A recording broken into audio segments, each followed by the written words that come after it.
It was 8:17 a.m. on a Saturday morning when two squad cars rolled up in front of my house.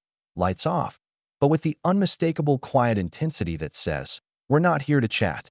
I was sipping my coffee, barefoot on the very front porch that apparently had caused a full-blown crisis, and my heart did a little stutter step. I live in a quiet cul-de-sac where the most exciting thing to happen in a month is someone's dog escaping the backyard. But now, two officers were walking toward me with serious faces.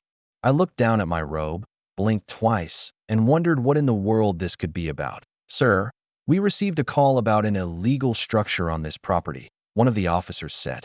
I actually laughed until I realized they weren't joking. Behind them, standing at the edge of her yard with arms folded like a dollar store villain, was her Karen, sunglasses on, lips pursed, and vibrating with righteous fury like she was the sheriff of some invisible HOA code universe. I knew instantly she'd called them. And I also knew I had the whole thing on camera. See, this wasn't the first time Karen had tried to flex her imaginary authority. But this time, she messed with the wrong porch and the wrong guy, because I wasn't just sipping coffee that morning. I was sipping it in front of 4 active security cameras, one of which had already captured everything Karen did in the past week. And before this story is over, you'll see exactly what happened, and how one woman's obsession with my porch led to one of the most satisfying reversals you'll ever hear. That I bought the house as a bit of a personal victory. After years of scrimping, saving, and apartment hopping, I finally landed the deal of a lifetime, a charming 2-story home tucked into a quiet cul-de-sac near the lake. It had a wraparound porch, towering pine trees, and a backyard made for Sunday BBQs. It was everything I dreamed of. I moved in just before summer, full of optimism and plans to renovate the front porch with a couple of rocking chairs and a hanging swing that I had no idea I was about to step into a neighborhood run by a self-appointed HOA overlord named Karen. Now, technically, the HOA did exist, but it was small, informal, and almost no one cared about it. Dues were $50 a year, and nobody followed the rules strictly. People had solar lights, colored doors, even lawn gnomes. It was relaxed, or so I thought. Within days of moving in, I noticed something odd. A woman, mid-50s, tightly wound, with that classic Karen haircut, would often linger near my house when she walked her little yap dog. She'd pause, squint, and scribble in a notebook. At first, I thought she was a real estate agent. I'd smile. She never smiled back. Later, my neighbor Dave leaned over the fence and gave me the rundown. "That's Karen. She thinks she runs the HOA. Ignore her unless you enjoy paperwork and arguments about mulch colors." I laughed that I shouldn't have. See, Karen wasn't just a bored suburbanite. She was on a mission. And her first target? My porch, the symbol, apparently, of everything wrong with the aesthetic harmony of the neighborhood. And her campaign? Oh, it was just beginning. The first time Karen officially confronted me, I was planting lavender. I'd bought a few fragrant pots to liven up the steps of the porch and had just knelt down when I heard a sharp, throat-clearing noise behind me. "Excuse me," she said, clipped and cold. "Do you have a permit for that?" I looked up, confused. "For lavender?" "For any structural changes to the exterior of your home," she clarified, gesturing vaguely at the pots. "It's in the HOA guidelines, which you should have received at closing." I stood up slowly. No structural changes here. Just plants."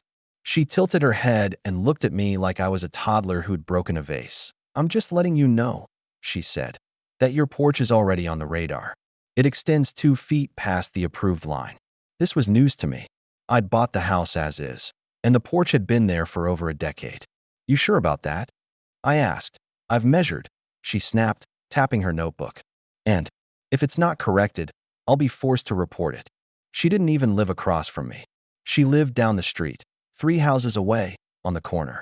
She wasn't directly affected by anything I did. That was the moment I realized. This wasn't about porches. It was about control. Over the next week, she walked by 3 more times, each time taking photos with her phone, pausing to zoom in on my swing, my flower pots, even the doormat that I decided then and there to install cameras. Not because I felt unsafe, but because I knew where this was going. I'd seen enough of these HOA horror stories online. Karen was building a case against me, and I was going to document every second of it. The tipping point came when I decided to replace the front porch railing. It had been loose, cracked in places, and honestly a safety hazard. I picked out a new one, simple wood with black iron balusters, clean, modern, and well within code. The day it was installed, Karen showed up within an hour. Not knocking, just standing, watching, arms crossed, nostrils flared. I waved. She didn't wave back. 2 days later, I got an envelope taped to my door. Inside was a typed letter, not from the actual HOA board, but from Karen herself, signed Karen, Architectural Review Committee Chair, self-appointed.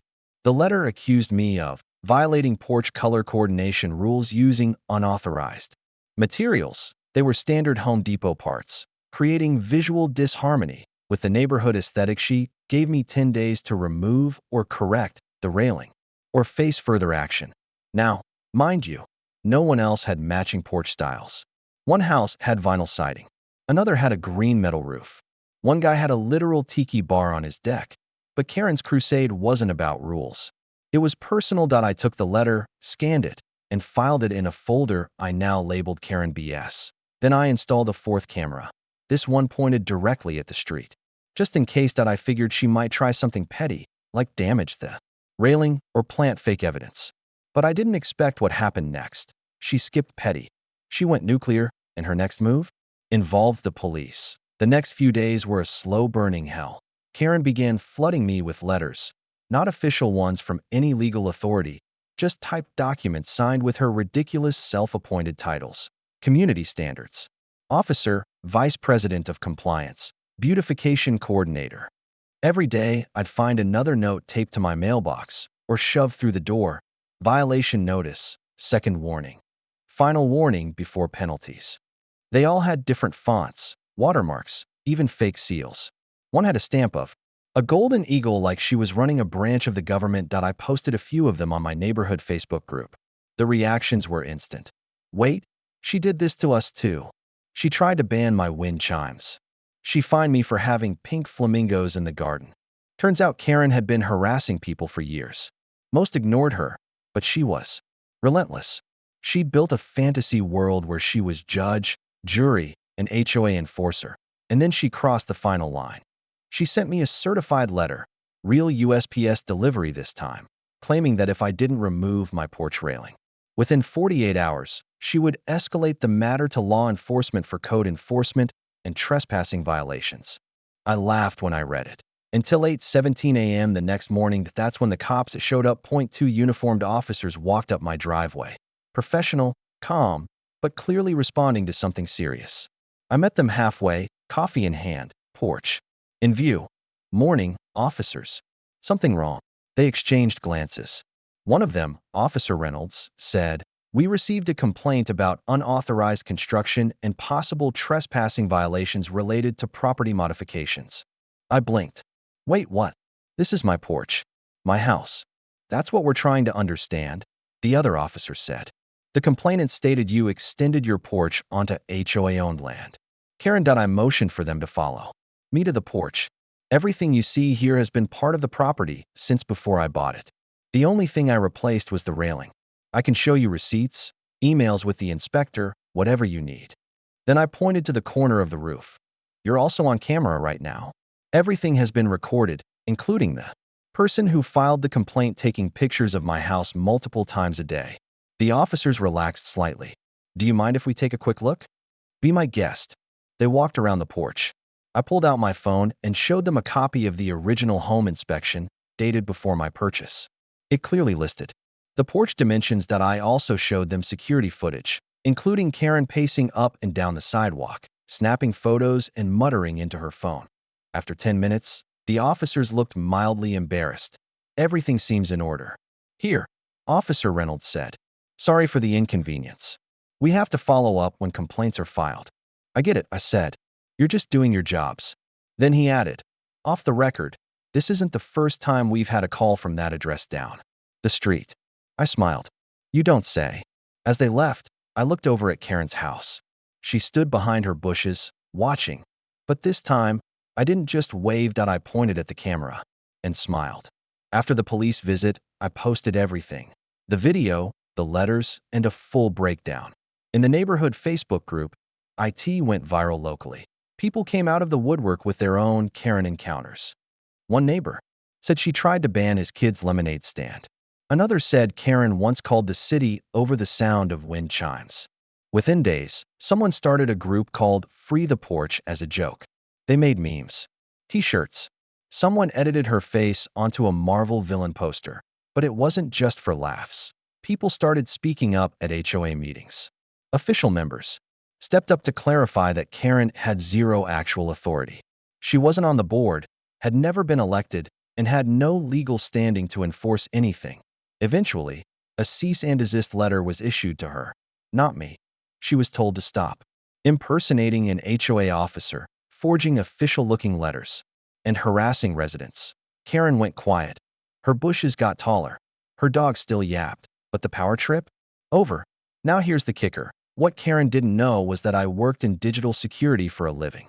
I specialize in documentation, evidence, metadata, the stuff most people ignored. Every letter she sent, scanned, timestamped, every police call, logged, every HOA violation she faked, tracked. Turns out impersonating an HOA official and filing false police reports can actually lead to legal consequences. That I didn't press charges, but I did send her a nice packet of everything I had, organized, highlighted, and labeled, with a polite note that read, "Any further contact will be handled through legal counsel.